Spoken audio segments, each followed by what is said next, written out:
रीटा जी ने देना है भाई।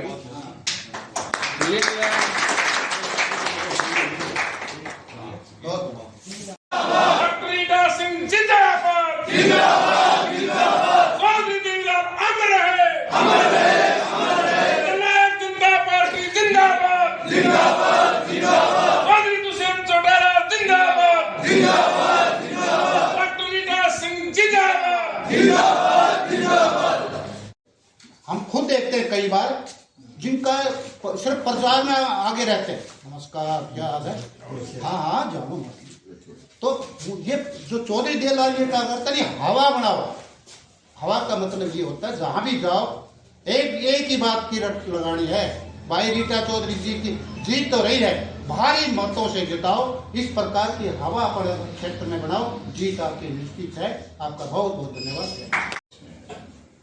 मैडम रीटा जी की जो छवि है, जो महिलाएं हैं, पुरुष हैं, बड़े हैं, छोटे हैं, सबके जहन में एक बात है कि जिला परिषद की जब वो चेयरमैन रही हैं, उन्होंने बहुत अच्छे काम किए हैं।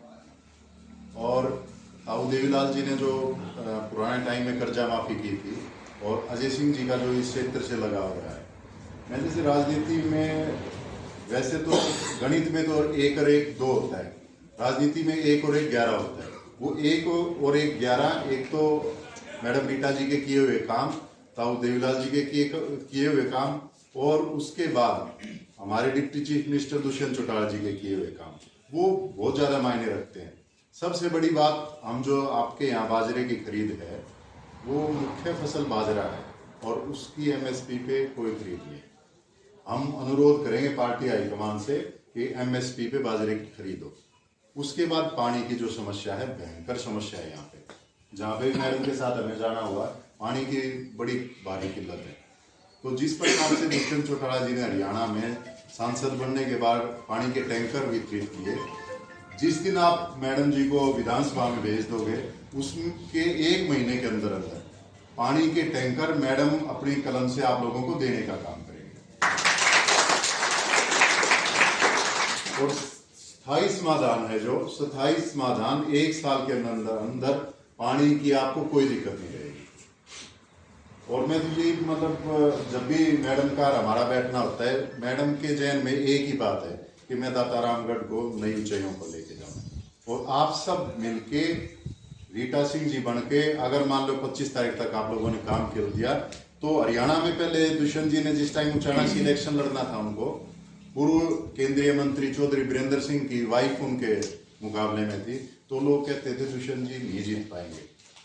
उनको 47,000 वोटों से जिताया था, क्योंकि दुष्यंत जी की छवि थी, सांसद रहते हुए उन्होंने जो काम किए।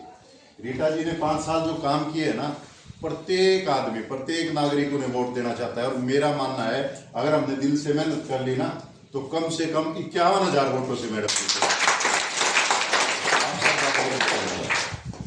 जनता पार्टी के प्रत्याशी हूँ, और जननायक जनता पार्टी नई पार्टी राजस्थान में नहीं है। पहले जनता दल के रूप में काम कर चुकी हैं। आदरणीय स्वर्गीय चौधरी देवीलाल जी सीकर ज़िले से सांसद रह चुके हैं। आदरणीय डॉक्टर अजय सिंह चौटाला साहब 1990 में दातारामगढ़ से विधायक रह चुके हैं। तो जो बीज है वो तो पहले ही बोया जा चुका है, आज तो हम उसके फल है। तो जननायक जनता पार्टी एक ब्रांच की तरह, एक फल की तरह यहाँ आज उभर के आई है। तो इसी पार्टी के तहत हम काम करने जा रहे हैं। और क्योंकि हरियाणा में NDA का पार्ट है, सरकार BJP के गठबंधन में वहाँ पर चल रही है, अच्छी तरह से चल रही है, और हरियाणा में बहुत अच्छा काम हो रहा है। तो वही काम को लेके हम जनता के बीच में जा रहे हैं। और क्योंकि मेरा कार्यकाल ज़िला प्रमुख के रूप में आज पूरी जनता ने सीकर ज़िले में देखा है, मैंने जो कार्य किए उस समय, और आज भी मैं जनता के बीच में आती जाती रहती हूँ, सुख दुख में उनके शामिल होती रहती हूँ। तो एक जनता से 1 to 1 जुड़ाव मेरा है। तो मैं तो यही भरोसा करती हूँ, और यही मैं मुझे उम्मीद है कि ये 1 to 1 जो मेरा जुड़ाव जनता के साथ है, उसी आधार पर, और मेरे ज़िला प्रमुख का जो कार्यकाल है उसी आधार पर आज हम जनता के बीच में जा रहे हैं। और देखिए, जनता बहुत इंटेलिजेंट है।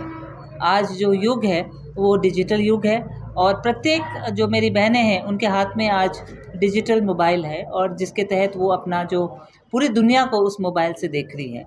तो आज सब शिक्षित है, सक्षम है, और जो शिक्षित भी नहीं है वो इस दुनिया को जान चुका, अपने मोबाइल के द्वारा, टेलीविज़न के द्वारा इस दुनिया को देख रहा है। तो आज वो वाली बात नहीं रही जो पहले थी, उस ज़माने की थी। आज बहुत कुछ बदलाव आ चुका है। तो मुझे पूरा भरोसा है, विशेषकर मेरी बहनों पे, माताओं पे, कि वो निश्चित जो है एक महिला को देखते हुए, एक महिला जनप्रतिनिधि को देखते हुए वो अपना निर्णय जो है, अपना जो अमूल्य वोट है वो देंगी। और मैं तो ये भी कहना चाहूँगी आपको कि आज देखिए, विडंबना देखिए, प्रत्येक जो पॉलिटिकल पार्टी जो आज मैदान में उतरी है, किसी भी पॉलिटिकल पार्टी ने एक महिला को आज प्रत्याशी नहीं बनाया। सिर्फ और सिर्फ जननायक जनता पार्टी ने एक महिला को टिकट दी है, महिला को ये मौका दिया है कि वो प्रत्याशी बने, आगे बढ़े और काम करे। तो ये अपने आप में एक बहुत बड़ी उपलब्धि है। तो इन्हीं चीज़ों को लेकर मैं जनता के बीच में जाऊँगा। आपके सामने आपके पति चुनाव लड़ रहे हैं, उसको देखते हुए क्या?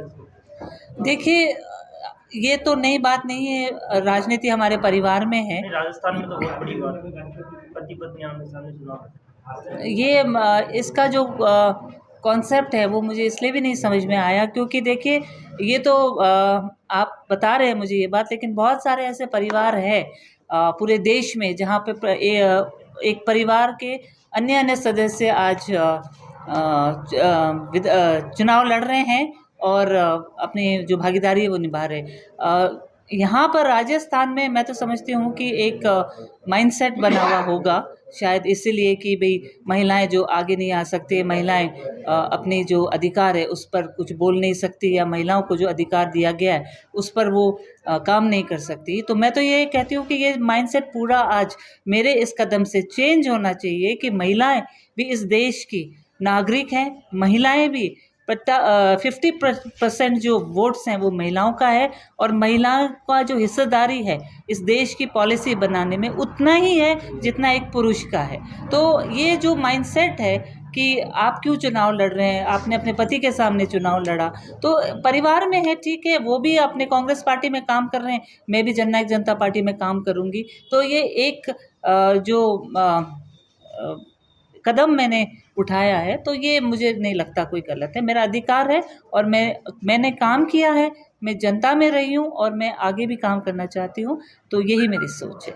रामगढ़ से जेजेपी प्रत्याशी डॉक्टर रीटा सिंह मानती है कि उनकी टीम 2 भागों में बट गई है। कितना कठिन होगा कि दोनों टीमों को या बटी हुई टीमों को एकजुट करना और चुनाव जीतना? देखिए, ये तो सबके मन की बात है और मैं तो समझती हूँ जो मेरे साथ जो टीम है वो एक कर्मठ योद्धा है, ये वॉरियर्स हैं।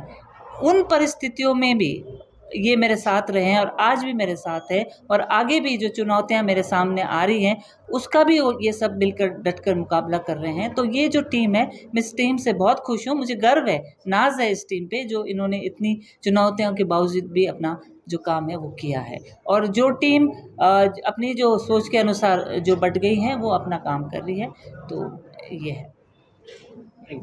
सक्रियता 2013 या 14 जब मैं एजुकेशन करके आया था शिमला से और कलकत्ता से, तब से मैं फील्ड में इनडायरेक्टली, मतलब डायरेक्टली नहीं बोल सकता बट इनडायरेक्टली परिवार का पोता या परिवार का बेटा या परिवार का बेटा होने नाते घूमता था। और मेरी जो सोच है ये कि मैंने इनको व्यक्तिगत घर घर जा के फील्ड में मेहनत कर के वोट मांगना। 2013 में इन्होंने वोट मांगा था, तो पंचायत समिति हर इलेक्शन में इन्होंने अपने दिल से हर किसी लिए वोट मांगा है।